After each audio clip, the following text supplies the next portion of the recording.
O maior e mais bem equipado hospital do Litoral Paulista, a Santa Casa de Santos conta com pronto-socorros adulto e infantil e ampla assistência 24 horas em diversas especialidades. O hospital também possui a maior rede de operadoras de plano de saúde credenciadas da região para atendimentos de urgência e emergência. Consulte os convênios credenciados. Santa Casa de Santos, o hospital que une história, pioneirismo e modernidade.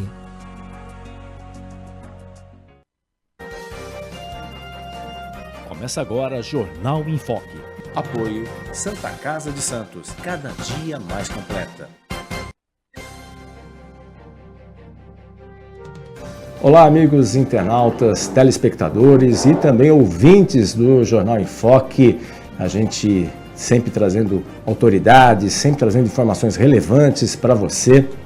Hoje temos a presença do ministro-chefe da Secretaria das Relações Institucionais, Alexandre Padilha, diretamente aqui dos estúdios da Boc News TV, que está tendo aí uma longa agenda nesta sexta-feira. Esse programa está sendo gravado, está entrando hoje nessa segunda-feira, mas gravado, e ele abriu um espaço na agenda para participar e prestigiar o Jornal em Foque.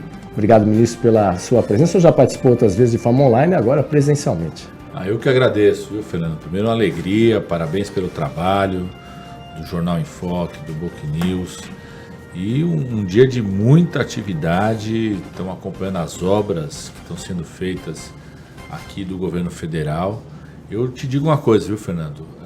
Santos e a Baixada Santista se transformam hoje no maior polo de investimentos do governo federal, do presidente Lula, em obras estruturantes. São só que envolve o Porto de Santos, são mais de 12 bilhões de reais, e mais expansão da Universidade Federal, que nós estamos visitando, expansão do complexo poliesportivo, mais os 2 novos institutos federais que nós vamos ter aqui, mais os investimentos que estão fazendo através do PAC. Então vamos conversar um pouco sobre isso, né? Inclusive o que significa todos os investimentos, que vai mudar a realidade da Baixada Santista. Pode escrever isso, você vai ver a mudança na realidade da Baixada Santista a partir desses investimentos do presidente Lula. Perfeito, ministro. Vamos começar pela, talvez, a obra mais importante, que é o túnel Santos-Guarujá. Há um impasse ainda a respeito de desapropriações. Vamos ter aí, inclusive, nessa sexta-feira, está tendo discussão no Ministério Público para acertar os detalhes, enfim. Como é que estão as tratativas? O túnel vai sair mesmo, né? Fernando, agora não tem mais volta. O túnel, né? Vai deixar de ser um sonho, e vai se transformar numa realidade. Eu visitei, inclusive, pela via marítima, o ponto exato de conexão do túnel. Agora tem um momento de renovação da licença que é feito pelo governo do estado. Audiências foram feitas agora em agosto, e o planejamento todo da autoridade portuária, do governo federal, é que no começo de 2025 já inicia todo o processo de concessão. Uma obra que vai ter um impacto muito importante, né? Além de ser um sonho, isso por si só já era muito importante, mas vai ter um grande impacto na realidade portuária hoje, na realidade de desenvolvimento de Santos, Guarujá e toda a região. Porque além de facilitar a vida, né, são mais de 80 mil pessoas que todo dia vai para um lado, para o outro, através das balsas ou através do contorno, mais de 40 quilômetros de contorno. Vai mudar também a realidade do porto, porque você tem vários terminais que vão ter interesse em ocupar o espaço de terminal ali do Guarujá, a partir do momento que facilita a conexão de um lado para o outro. Você vai ter novos investimentos que vão acontecer naquela região do Guarujá, não tenho dúvida nenhuma, a partir do túnel. Algumas imagens. Tem uma via muito importante que a autoridade portuária vai construir no Guarujá, e vai estar muito conectado com o aeroporto, né? Visitei hoje as obras do aeroporto, as obras em andamento. A previsão por parte da autoridade portuária de Santos é que já em 2025 já esteja em possibilidade de operação um novo aeroporto Santos-Guarujá, que vai ter conexão, inclusive permitindo voos diretos aqui, não só de Santos para São Paulo, para Brasília, para o Rio de Janeiro, e com tempo para outras áreas, outras regiões. Então, permitindo também a circulação. Isso vai aumentar o turismo, aumentar a atração de trabalhadores para a região, de empresas, empresários, ou seja, uma grande transformação em toda a região. Isso passa também pela transferência do terminal de passageiros, né, no setor, especialmente aquela área ali do Valongo também. Como é que está? Há umas discussões sobre o STS-10, né, o ministro Silvio sempre é perguntado sobre esse assunto. Como é que estão as tratativas aí para... Então, primeiro, só falando daquilo que já está definido. São 12 bilhões de reais de investimento. Então, nisso você tem um novo túnel, né, o túnel que é um sonho antigo, mais de 5 bilhões de reais de investimento. Você tem a transferência do setor de passageiros, hoje o Concais, para um local mais adequado, próximo ao Valongo. Você tem a expansão da obra do Valongo, visitamos também o andamento dela, ano que vem vai estar totalmente pronta, hoje a gente tem mais ou menos metade dela pronta já, eu vi lá eventos já acontecendo, tudo, você vai ter uma outra metade concluída, e aí você vai ter um terminal de passageiros ali anexo, então um local mais adequado, vai criar um ambiente muito positivo de visitação, já está acontecendo isso, mas vai ampliar ainda mais para a cidade. Você tem a dragagem do porto, que vai aprofundar o canal para mais de 16, isso significa você poder receber transatlânticos maiores, né, o chamado padrão Panamax, ou seja, permite que grandes transatlânticos que só circulam através do canal do Panamá possam circular aqui também para o Porto de Santos. Você tem investimentos na perimetral, ou seja, melhorando o trânsito da cidade, tanto na margem direita quanto na margem esquerda, investimentos muito importantes nisso, e qualificação de terminais. Então isso já está absolutamente definido. Um outro que é o estudo em relação à possibilidade de mudança de terminal, que é o pessoal que fala da STS-10, aí está em estudo, agora eu posso dar uma garantia, inclusive recebi os trabalhadores, representantes dos sindicatos, sim, que a proposta que vem a ser construída, ela é uma proposta que vai manter os empregos, qualificar os empregos e ela ser planejada de uma forma que também não impacte no trânsito da cidade. Então você tem que fazer uma proposta nova dessa área do terminal de um jeito que você possa planejá-la num tempo onde você abre novos viários de chegada a ele na cidade, para não impactar no trânsito na cidade, e uma proposta que mantenha os empregos atuais, inclusive qualificando os empregos. Esse governo, o presidente Lula, tem dois compromissos muito firmes com a área portuária do Porto de Santos. Primeiro, a manutenção da autoridade pública. Isso é muito importante, porque a gente está vendo essa coisa dos investimentos. Para você ter uma ideia, os 5 anos antes do governo do presidente Lula foram 71 milhões de investimentos, e agora nesses 5 anos do novo governo do presidente Lula vão ser 12 bilhões. Isso tem a ver com a decisão da autoridade pública, dela ser autoridade pública que investe em ampliação, na diversificação do Porto de Santos, em obras que melhoram a vida da cidade de Santos. Isso é o caráter público da autoridade. Então, a manutenção da autoridade pública e a manutenção dos empregos. Esses são dois compromissos fundamentais. Qualquer ação de expansão, de licitação de novos terminais no Porto de Santos, vai sempre ter essas duas diretrizes. A manutenção da autoridade pública, que ela faz a escolha dessas novas licitações, garantindo que tem um impacto positivo no desenvolvimento da cidade de Santos e na região, e a manutenção dos empregos dos trabalhadores que estão lá, estivadores, com a característica autônoma e exclusiva que tem da atividade portuária. Em fevereiro, o presidente Lula esteve aqui em Santos, né, justamente anunciou, entre vários investimentos, anunciou a questão dos institutos federais, né, ficaram obviamente, São Vicente para acionar o local e Santos também. Parece que Santos será alguma coisa trabalhada com o Parque Tecnológico de Santos, né?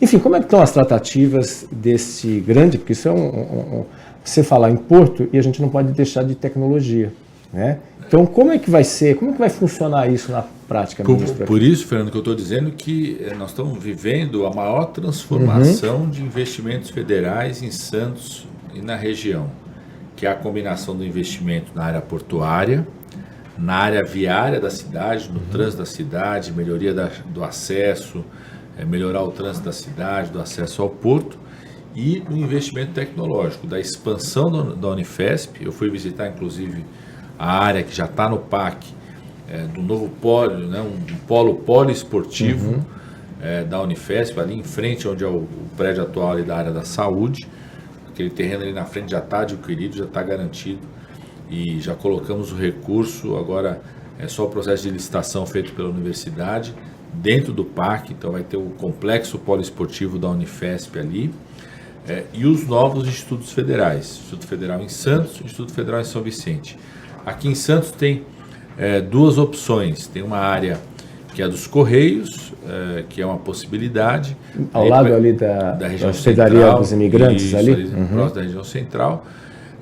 E tem áreas próximas à Unifesp também. Então, está um processo de discussão e o secretário do Patrimônio da União, está aqui inclusive o responsável pela Baixada Santista, o Emerson, está buscando também na Zona Noroeste possibilidades de terrenos da União, que tem um terreno do Estado, não da União. Então tem possibilidade também de levar o Instituto Federal para a Zona Noroeste, que é uma luta também dos estudantes, tem um movimento muito importante na cidade de levar o Instituto Federal para a Zona Noroeste. Então a definição até esse ano, inclusive com o MEC, ouvindo a cidade, ouvindo a comunidade dos estudantes, tudo, qual que é a melhor opção em relação ao Instituto Federal aqui em Santos. É a mesma coisa do Instituto Federal de São Vicente, definindo o terreno, começar a obra e a gente poder iniciar as atividades do Instituto Federal ainda nesse governo do presidente Lula.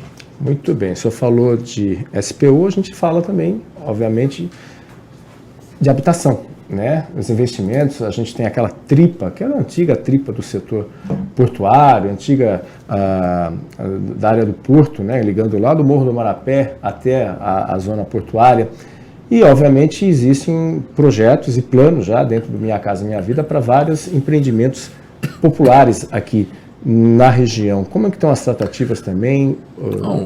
Primeiro, o presidente Lula deu uma determinação para a Secretaria do Patrimônio da União, que é o órgão responsável pelas terras da União, de órgãos federais, e aqui a região tem bastante terras, que é colocar essas áreas, terrenos, prédios à disposição de projetos de habitação em primeiro lugar e projetos sociais. Então, o Dr. Emerson, que é o responsável pela SPU aqui, uma pessoa que conhece muito a região, foi secretário de Habitação em São Vicente já, conhece bastante o compromisso com os projetos habitacionais, está colocando essas áreas à disposição. Já temos, quando a gente pega toda a Baixada Santista, já são mais de 2.000 novas casas do Minha Casa Minha Vida sendo em terrenos construídas já, começando as atividades, e também a identificação de prédios, antigos prédios federais que possam servir para habitação de interesse popular, inclusive na região central da cidade. Então, a SPU que está com essa responsabilidade de colocar. Além disso, a própria operação do Porto de Santos pode contribuir. Já tem hoje, inclusive nós visitamos uma área que tinha uma antiga palafita ali no Guarujá, que foi retirada, e as pessoas já estão num local mais adequado, mais digno, e a própria companhia, a autoridade portuária monitora para não ter ressurgimento de áreas de risco como essa. A própria autoridade portuária, nas suas negociações com os terminais privados, pode aportar mais recursos ainda para projetos habitacionais. Então, fundamental, já tem 2.000 unidades, quando você pega a Baixada Santista inteira, Santos, São Vicente, Bertioga, Cubatão, já sendo construídas, e podem vir mais. A gente sabe, a gente está no período eleitoral dos municípios, passadas as eleições, né, os novos governos, aqueles que forem reeleitos, aqueles que surjam novos, vão poder apresentar novos projetos também para o governo federal, para que a gente possa fazer novas parcerias do Minha Casa Minha Vida. Perfeito. E também tem o próprio Parque Palafitas, que era uma área também no líquido da Vila Gildo, que foi cedida, logo no início do ano, cedida para a prefeitura já acordou com o governo do estado. Enfim, todos esses investimentos são fantásticos, mas a gente também precisa, e aí obviamente é papel do governo do estado, a respeito de uma nova ligação Planalto-Litoral, né? A dificuldade é enorme nesse sentido, em termos de logística mesmo. É possível, dentro desse contexto aí, a União, junto com o Estado, chegarem aí para ter uma agilidade, que a previsão é quase uma década entre... A expectativa nossa é essa, né, Fernando? Assim, aquilo que é do governo federal, nós estamos investindo 12 bilhões de reais, a obra do túnel, os investimentos viários na cidade de Santos, na cidade de Guarujá, melhorando a situação do transporte, e a gente depende sim, o próprio presidente Pomini falou isso hoje no plano de investimento, dessa chamada aí terceira via, né, para poder descer a carga, a parte da logística, O governo do estado tem compromisso com isso e nós vamos acompanhar e a expectativa é que possa acontecer também no mesmo ritmo, né? Fundamental. Estamos apresentando o Jornal em Foco. O maior e mais bem equipado hospital do Litoral Paulista, a Santa Casa de Santos, conta com pronto-socorros adulto e infantil e ampla assistência 24 horas em diversas especialidades. O hospital também possui a maior rede de operadoras de plano de saúde credenciadas da região para atendimentos de urgência e emergência. Consulte os convênios credenciados. Santa Casa de Santos, o hospital que une história, pioneirismo e modernidade. Ei, você não gostaria de uma Santos mais verde? Com mais árvores, mais qualidade de vida, mais áreas verdes? Se você também quer Santos mais verde, mais natural, mais humana, venha participar do nosso evento no dia 21 de setembro, às 15 horas. Veja a programação em santosmaisverde.org.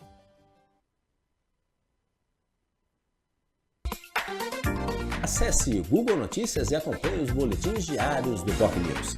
Inscreva-se e receba as informações do site bocnews.com em 2 boletins diários com conteúdos em primeira mão para você. BocNews, informação com credibilidade em todas as plataformas.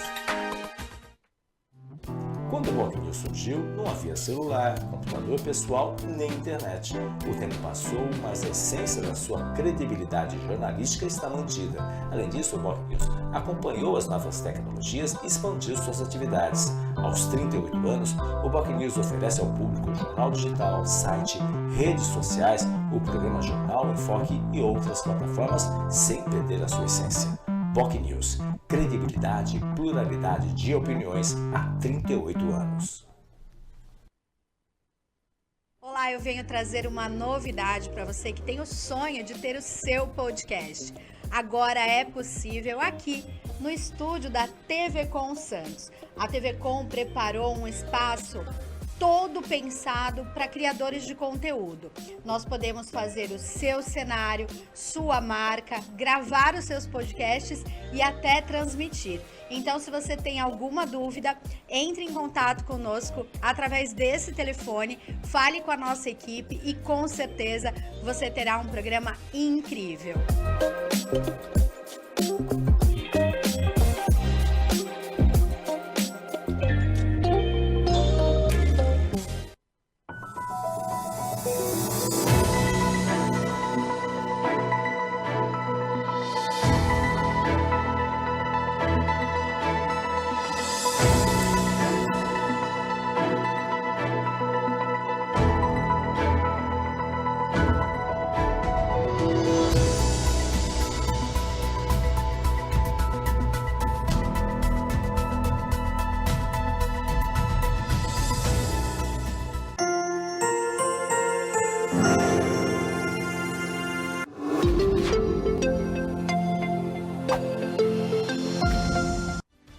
Rádio, TV, internet e jornal.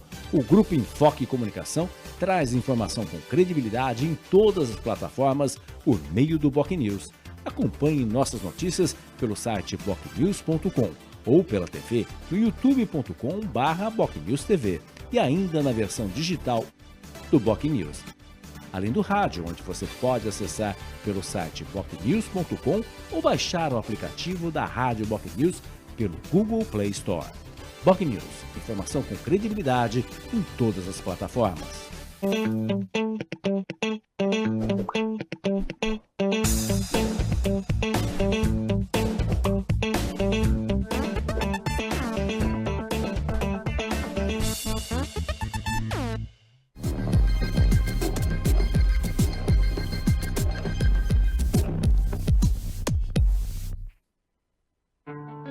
By Zaf Prime.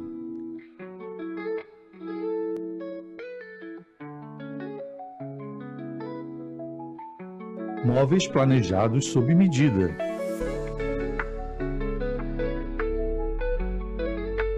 Beleza e praticidade para sua casa. Móveis que valorizam todos os espaços. Solicite um orçamento sem compromisso. Pagamento facilitado.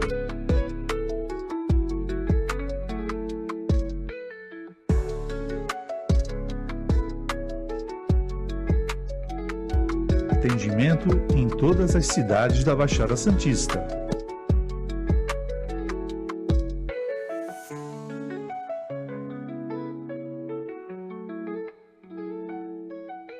By Zaf Prime, Rua Campos Melo, 394. Ministro, a gente vive, infelizmente, tivemos tragédia no Rio Grande do Sul, as queimadas, que tem até a manchete no estudo que foi divulgado aí também, né, 99% das queimadas são por ações humanas. E, obviamente, isso está dentro do contexto da seca também. O senhor vive em Brasília, o senhor sabe que também a dificuldade, quem é médico sabe os impactos que isso provoca também. Como que o governo, lidando com essa situação, porque infelizmente temos muitos casos criminosos efetivamente, estamos trazendo sérios problemas e isso há um risco muito grande de impactar, obviamente, o agronegócio, impactar também a economia e a inflação.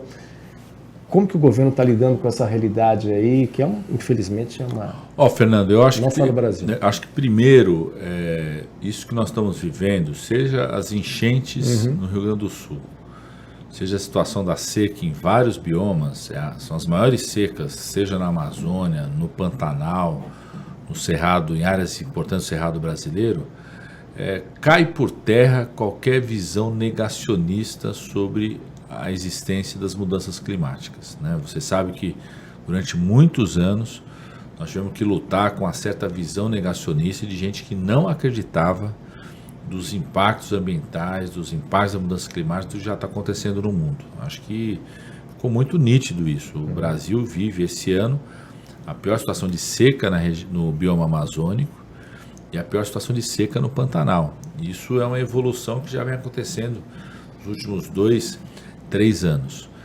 Somou-se a isso uma ação criminosa, como você falou, Fernando. Tá nítido. Aqui no estado de São Paulo, naquele sábado fatídico, nós tivemos, em menos de 2 horas, 100 novos focos de incêndio. Né? A minha avó dizia, onde tem fumaça, tem fogo. Né? E eu digo que se ela tivesse viva nesse momento, ela diria, onde tem tanto fogo sendo atiçado num curto espaço de tempo, em tantos lugares diferentes, tem crime aí. Né? Você não tem uma situação de queda de raio, queda de fio de alta tensão, explosão de um carro, de um caminhão de combustível para provocar esse fogo. São vários pontos de fogo que estão sendo feitos de forma criminosa. Só para você ter uma ideia, a Polícia Federal já abriu 84 inquéritos para você investigar, apurar e punir esses criminosos responsáveis. E a gente tem uma dificuldade, inclusive, com o mundo jurídico. No começo dessa semana, o presidente Lula fez uma reunião com Câmara, Senado, presidente do STF. Quero agradecer aqui a pronta resposta do ministro Barroso, presidente do Supremo Tribunal Federal, porque ele determinou no Conselho Nacional de Justiça, no Conselho Nacional do Ministério Público, que tenha celeridade, prioridade nos processos de apuração de crimes de incêndio contra a natureza. O que estava acontecendo? A Polícia Federal querendo investigar, querendo fazer busca e apreensão, querendo fazer visita auxiliar, querendo pegar informação de câmera, e juízes de primeira instância não autorizando a Polícia Federal a fazer isso. Então, o governo estava de mãos atadas, inclusive, para investigar, apurar e punir os criminosos. Nós, inclusive, solicitamos nessa semana, na Câmara dos Deputados, para o líder do governo entrar com o chamado requerimento de urgência para a votação de projetos que aumentam a pena de criminosos contra a natureza, de criminosos que tocam fogo nas nossas florestas, no nosso cerrado, nos nossos biomas, nas plantações de cana-de-açúcar, porque hoje a pena é de 2 a 6 anos. Isso, e a pessoa pode ir lá e pagar a fiança. Tem gente que foi lá, pagou a fiança de R$700 e foi solto.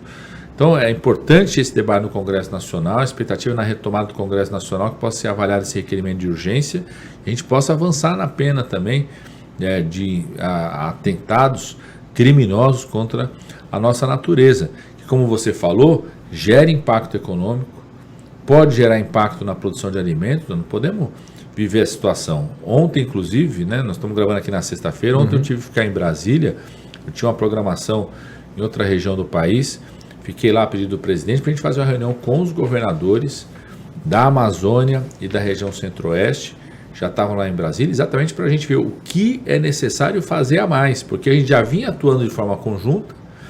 Por exemplo, na região do Pantanal, a gente chegou a 85% de controle ou extinção dos focos de incêndio que aconteceram.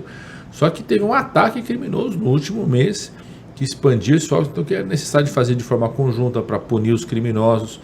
O governo conseguiu essa decisão do Supremo Tribunal Federal que permite você colocar mais recursos para isso. Então, estamos solicitando aos governadores qual que é o plano de trabalho para aumentar brigadistas, reforçar o corpo de bombeiros, reforçar as ações nas regiões e, junto com isso, Fernando, a gente reestruturar. Nós temos que ter clareza, existe uma nova realidade dos impactos da mudança climática. Isso exige uma reestruturação da defesa civil dos municípios, da defesa civil dos estados, e o governo federal tem toda a disposição em bancar essa reestruturação. Você montar, por exemplo, defesas civis regionais com um consórcio de governadores, com apoio do governo federal, com parceria com os municípios, você ter mais equipamentos, mais aeronaves que possam ser mobilizados de um estado para o outro quando for necessário, para não ter que depender só do Exército, das Forças Armadas, do governo federal. Nós colocamos 500 homens das Forças Armadas aqui no estado de São Paulo. Você tem uma força permanente nos estados, nos municípios, ter um planejamento das cidades para situações como essa, planejamento dos estados, porque é uma realidade. As mudanças climáticas estão aí, tem um impacto muito negativo e essas tragédias estão mostrando para qualquer negacionista aprender de vez que não dá para duvidar na ciência. A ciência tinha apontado essa situação do país, infelizmente muita gente negou isso e agora a gente está sofrendo as consequências. Por isso tem uma grande mobilização por parte do presidente Lula, do governo federal, para a gente reforçar a capacidade dos municípios, dos estados em enfrentar essas tragédias climáticas. O senhor acredita que tem alguma relação política prevendo já eleições, não só agora, mas também para 2026? Esses atos assim tão coincidentes. Primeiro, eu tenho certeza absoluta que tem uma ação criminosa. E uma ação criminosa, de uma certa forma, orquestrada. Não sei se tem um orquestrador, um maestro dela, isso eu não posso afirmar, mas você tem uma multiplicação de ataques de incêndios criminosos em todo o país. Então isso é grave, isso é muito grave, que se espalha. Uma das coisas que faz espalhar essa ação criminosa são sim criminosos contra o meio ambiente. É mobilizado por pessoas que têm uma visão imediatista, não vê que ações como essa impactam na nossa agricultura, na nossa capacidade de exportação, na nossa economia, além da biodiversidade, além do clima nas cidades. Certamente o papel da Polícia Federal nesses inquéritos é ver se tem alguma conexão de organizações criminosas, se tem conexão entre o que aconteceu no estado de São Paulo com outros estados, ou de todos os focos de incêndio que aconteceram no estado de São Paulo. Então isso é a Polícia Federal que vai poder identificar. Agora, não existe situações como essa sem uma grande queda de raios, sem um fio de alta tensão que caiu, sem uma explosão de um carro ou de um caminhão, ou seja, não teve nada disso. O que teve são pessoas criminosas financiadas por alguém indo lá tocando fogo. E você sabe, Fernando, espera que no interior do nosso estado de São Paulo, quando tocam fogo numa plantação de cana, é muito difícil separar, porque isso se alastra numa velocidade enorme, junto com o vento, junto com a seca, por conta da mudança climática. Então, cada vez mais você precisa ter ações que punam esses criminosos para eles não acharem que podem sair fazendo isso com o nosso país. Exatamente. Até pegando o gancho que a gente está discutindo, certamente não é só no Brasil, Portugal também está vivendo um momento complexo em relação aos incêndios. Próprios países aqui da América do Sul, a mesma situação. E a gente tem, o presidente Lula está na Assembleia da ONU, que vai até agora o dia 25, importante momento, né? Certamente esses serão um dos temas que vão ser abordados, não é? Certamente, Fernando, porque o Brasil está fazendo... E a imagem do Brasil também. O Brasil está fazendo a sua lição de casa, ou seja, nós tivemos redução em 60% do desmatamento na Amazônia, quando a gente pega o acumulado do ano passado e o primeiro semestre desse ano. o presidente Lula fez questão de colocar o tema ambiental no centro da agenda de desenvolvimento do nosso país.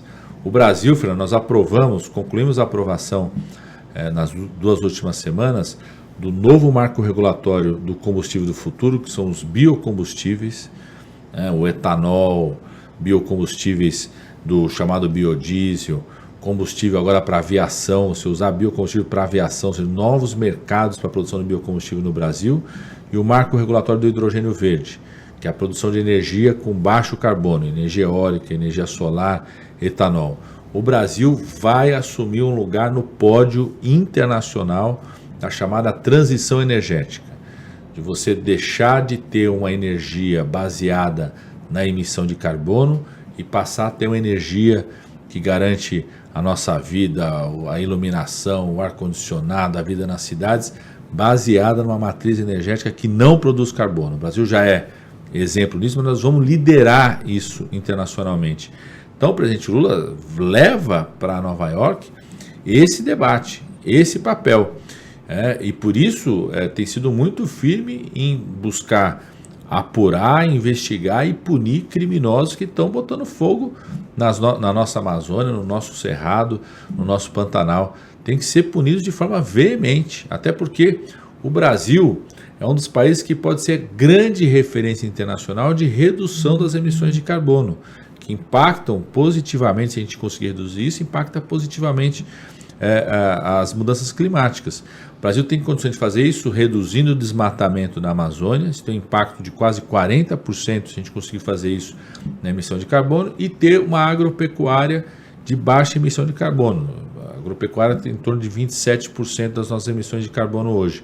O Brasil, sendo liderança e referência nessas duas ações, impacta o mundo.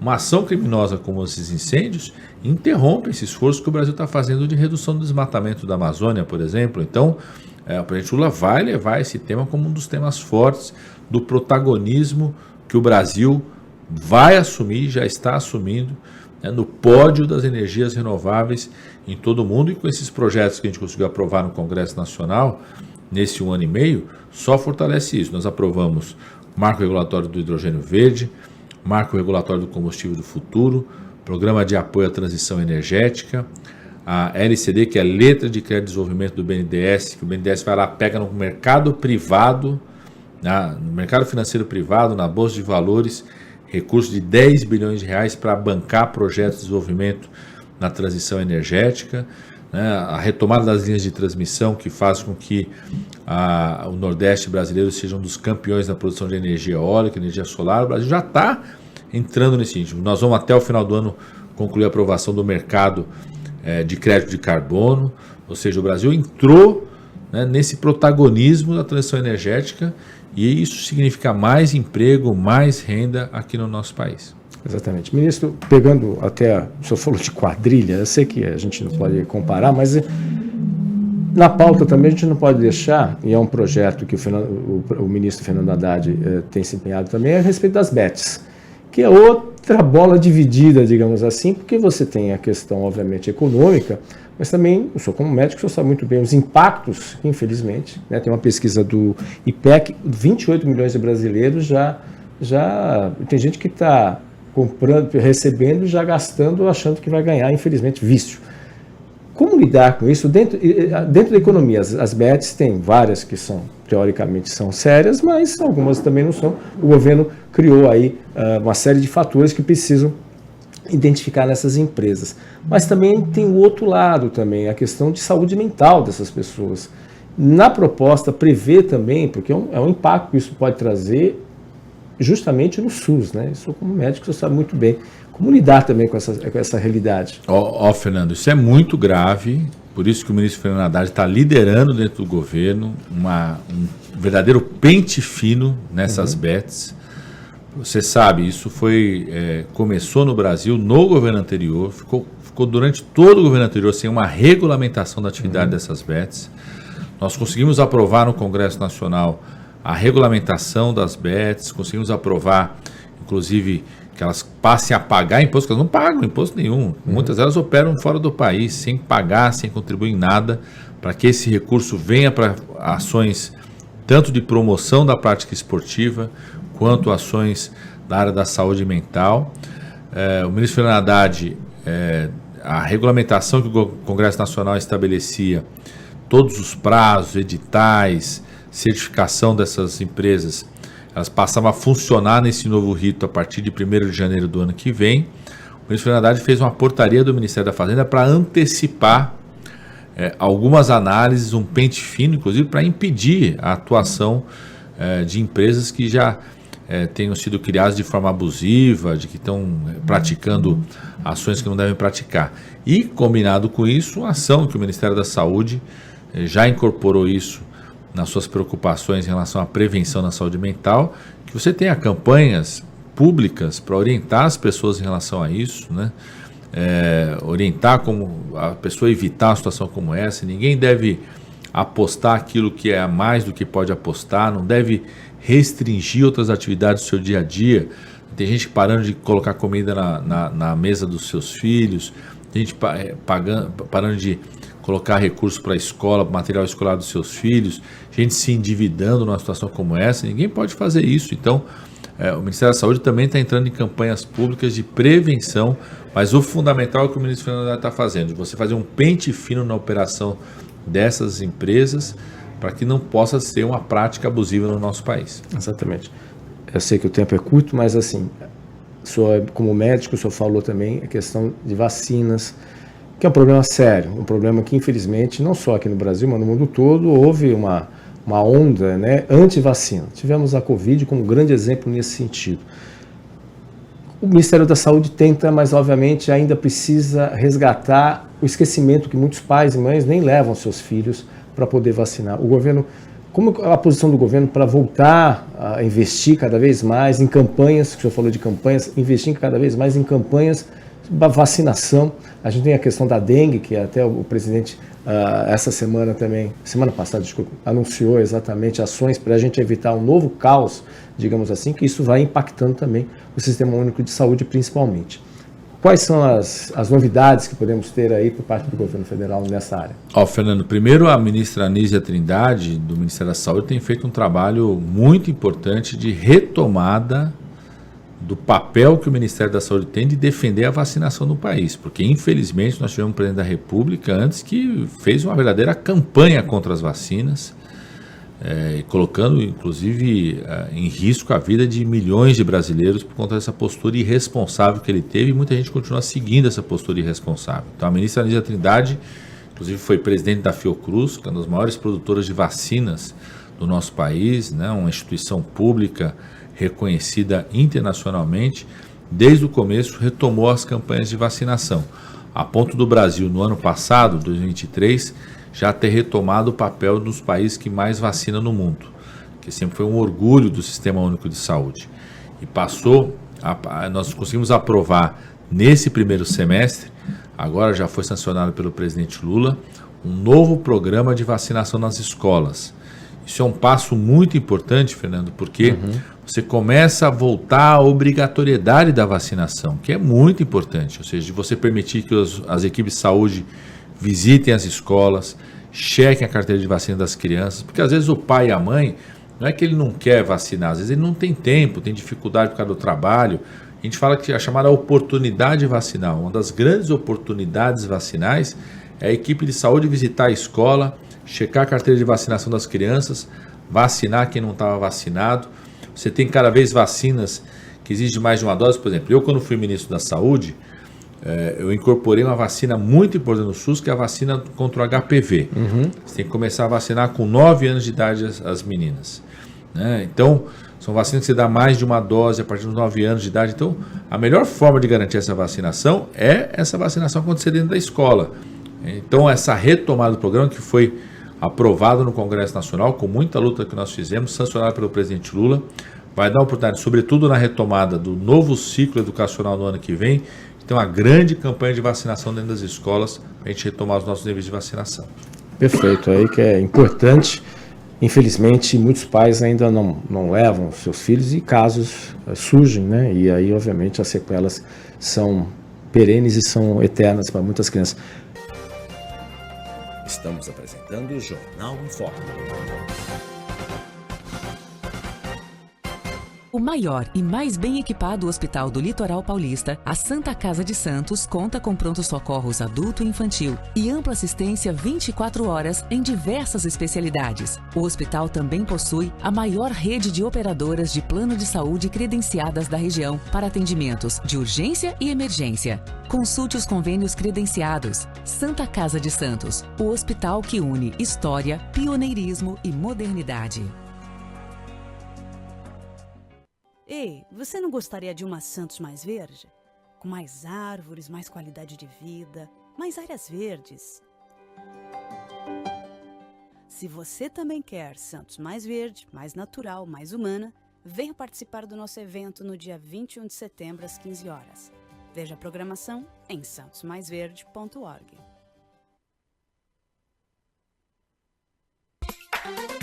Acesse Google Notícias e acompanhe os boletins diários do BocNews.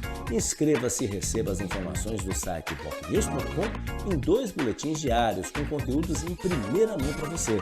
BocNews, informação com credibilidade em todas as plataformas. Quando o BocNews surgiu, não havia celular, computador pessoal nem internet. O tempo passou, mas a essência da sua credibilidade jornalística está mantida. Além disso, o BocNews acompanhou as novas tecnologias e expandiu suas atividades. Aos 38 anos, o BocNews oferece ao público jornal digital, site, redes sociais, o programa Jornal em Foque e outras plataformas sem perder a sua essência. BocNews, credibilidade e pluralidade de opiniões há 38 anos. Olá, eu venho trazer uma novidade para você que tem o sonho de ter o seu podcast. Agora é possível aqui no estúdio da TV Com Santos. A TV Com preparou um espaço todo pensado para criadores de conteúdo. Nós podemos fazer o seu cenário, sua marca, gravar os seus podcasts e até transmitir. Então, se você tem alguma dúvida, entre em contato conosco através desse telefone, fale com a nossa equipe e com certeza você terá um programa incrível.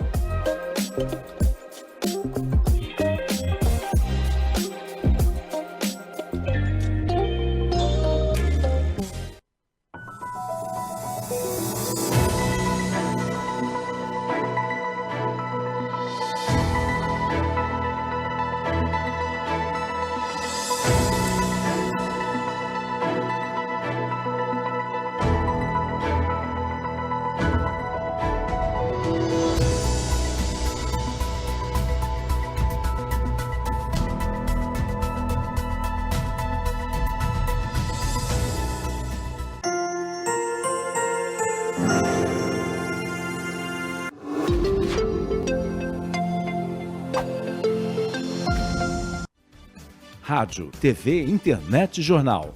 O Grupo Enfoque Comunicação traz informação com credibilidade em todas as plataformas por meio do BocNews. Acompanhe nossas notícias pelo site bocnews.com ou pela TV no youtube.com/BocNewsTV e ainda na versão digital do BocNews. Além do rádio, onde você pode acessar pelo site bocnews.com ou baixar o aplicativo da Rádio BocNews pelo Google Play Store. BocNews, informação com credibilidade em todas as plataformas.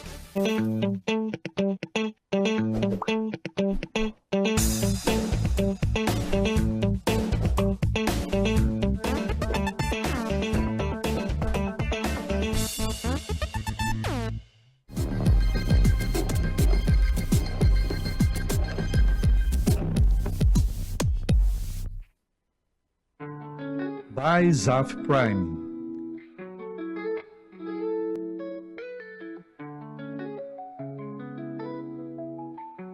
Móveis planejados sob medida.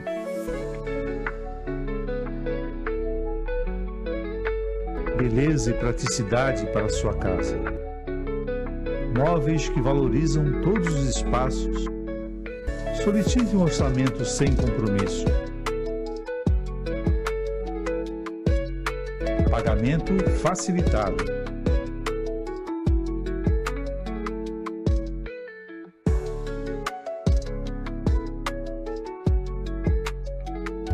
Atendimento em todas as cidades da Baixada Santista.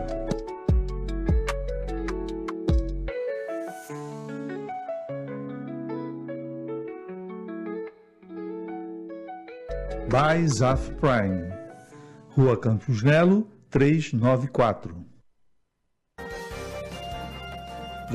Ministro, coisa rápida, uma pesquisa, manchete até do Jornal Estado de São Paulo, democracia está em declínio em metade dos 60 países que votam no ano das eleições. A preocupação se volta para os Estados Unidos, é claro, dentro do cenário que a gente tem. 2024, logo depois tem 2026.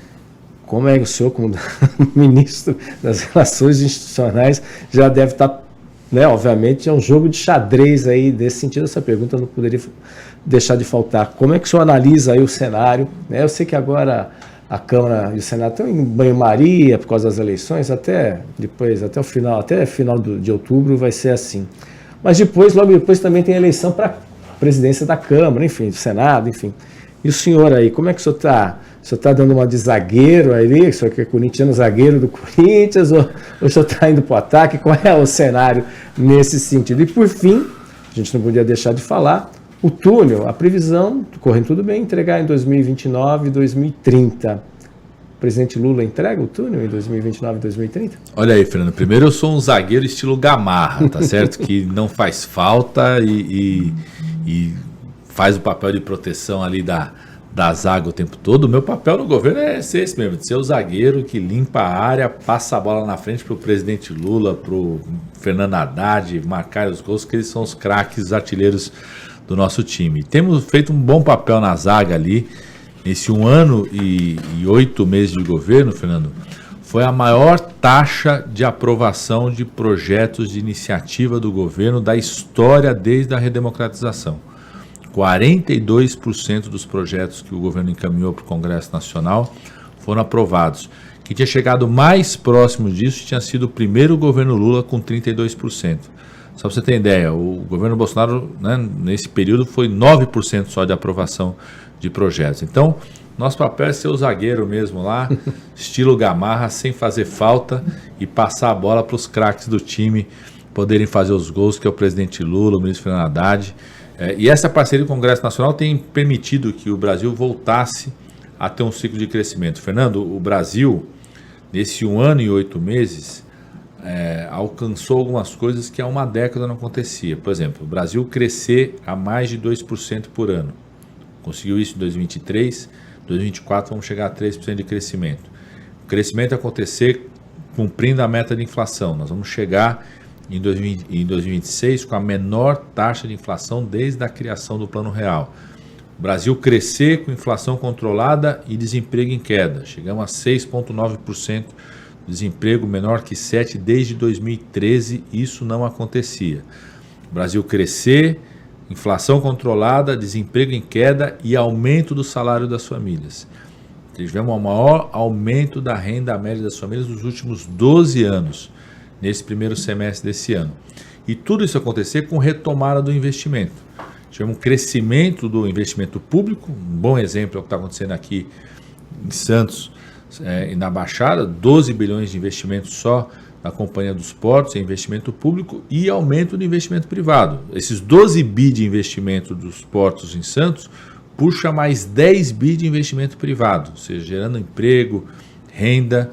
Então, isso tem a ver com a parceria feita com o Congresso Nacional dos gols que estão sendo marcados em parceria para o Congresso Nacional. Agora é muito importante, como você falou, salvar e defender a democracia o tempo todo. Então, a minha expectativa, outubro, novembro, volta ali o Congresso Nacional a funcionar, e tem todo o debate até 1º de fevereiro de retomada da presidência da Câmara, da presidência do Senado. O que vai ter do governo sempre, viu, Fernando? A gente tem muita experiência, o presidente Lula está no 3º governo, eu fui da coordenação política do presidente Lula nos 2 governos iniciais dele, é você saber de respeitar o processo interno da Câmara, o processo interno do Senado. Toda vez que o governo quer lá entrar para interferir, em geral deu errado. A gente tem essa experiência, o presidente Lula tem dado esse tom de respeitar o processo interno, tanto na Câmara quanto do Senado, e estou confiante que nós vamos ter mais 2 anos de uma parceria firme, mantendo esse ciclo do crescimento.